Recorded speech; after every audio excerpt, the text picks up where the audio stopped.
Nous sommes de retour au temps ordinaire. Que dans vos cœurs règne la paix du Christ. Que la parole du Christ habite en vous dans toute sa richesse. Notre deuxième lecture est de Saint Paul, qui est souvent un peu difficile à comprendre. Il commence « Que la croix de notre Seigneur Jésus-Christ reste ma seule fierté ». Il parle de se vanter, c'est-à-dire parler avec fierté et bonheur. Les gens peuvent se vanter de leurs nouvelles chaussures ou des buts qu'ils ont marqués. Mais Paul dit que nous devrions parler fièrement et joyeusement de la croix. C'est en fait une chose étrange à dire.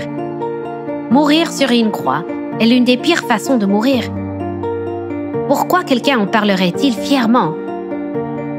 Parce que Jésus a changé le sens de la croix.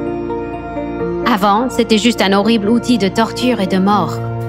La croix représentait le péché et la haine du monde. Tout ce qui a tué Jésus. Mais Dieu a ressuscité Jésus, malgré tous les péchés du monde. La résurrection montre que la croix a perdu. La mort et le péché ont été vaincus.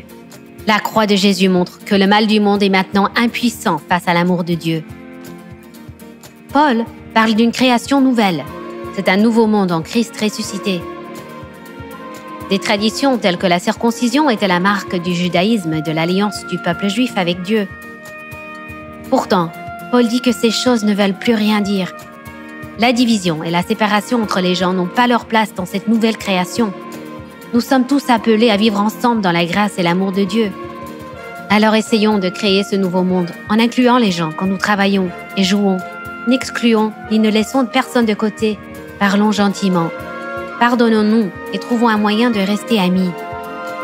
Paul écrit qu'il y a paix et miséricorde pour ceux qui vivent en Christ, le monde nouveau. Nous avons reçu une nouvelle grâce et une nouvelle mission pour parler de ce royaume de Dieu. En ce temps-là, parmi les disciples, le Seigneur en désigna encore 72 et les envoya deux par deux en avant de lui, en toute ville et localité où lui-même allait se rendre. Il leur dit « La moisson est abondante, mais les ouvriers sont peu nombreux. Priez donc le maître de la moisson d'envoyer des ouvriers pour sa moisson. Allez, voici que je vous envoie comme des agneaux au milieu des loups. Ne portez ni bourse, ni sac, ni sandales, et ne saluez personne en chemin. Mais dans toute maison où vous entrerez, dites d'abord « paix à cette maison ». S'il y a là un ami de la paix, votre paix ira reposer sur lui. Sinon, elle reviendra sur vous. Restez dans cette maison, mangeant et buvant ce que l'on vous sert, car l'ouvrier mérite son salaire. Ne passez pas de maison en maison. Dans toute ville où vous entrerez et où vous serez accueillis, mangez ce qui vous est présenté.